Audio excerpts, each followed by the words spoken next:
కాకరకాయ పొడి రెడీ చేస్తున్నాను. పొడి చేయాలి కాకరకాయ. దానికి ఎట్ట చేయాలో చూపిస్తున్నాను. వేరుశనగ పప్పులు ఈ ఫ్రై చేయాలా. ఈ కొంచెం ఎండుమిరపకాయలు లైట్గా ఫ్రై చేసి పెట్టాను. కాకరకాయ బాగా డీప్ ఫ్రై చేయాలా, కొంచెం కరకర వచ్చేటట్టు వేయించాలా.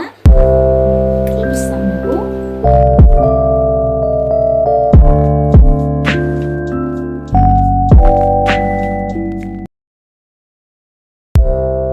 ఈ విధంగా వేయించుకోవాలి. ఇది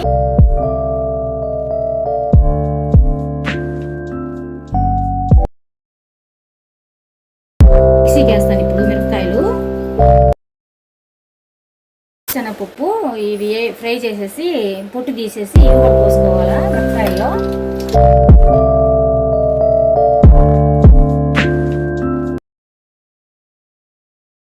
తెల్లగడ్డలు కొంచెం ఒలిచేసి ఇవి 4 వేస్తున్నాను. తెల్లగడ్డలు ఈ పొడిలో ఇవి కూడా మిక్సీకి వేసేస్తాను.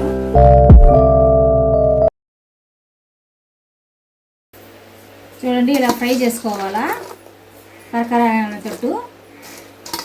దీంట్లోకి కొంచెం కరివేపాకు వేస్తున్నాను ఆయిల్లో.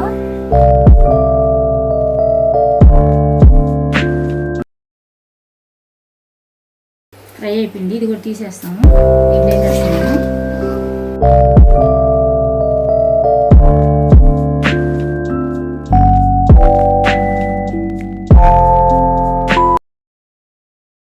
మిక్సీకి వేసిన పొడి ఉంది కదా, ఆ పొడి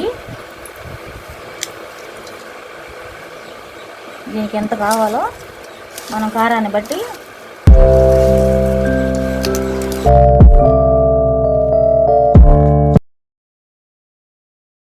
కాకరకాయ పొడి రెడీ అయిపోయింది. వేడి వేడి అన్నంలో వేసుకొని తింటే, నెయ్యి వేసుకోవచ్చు, నెయ్యి వేయకపోయినా బాగానే ఉంటుంది.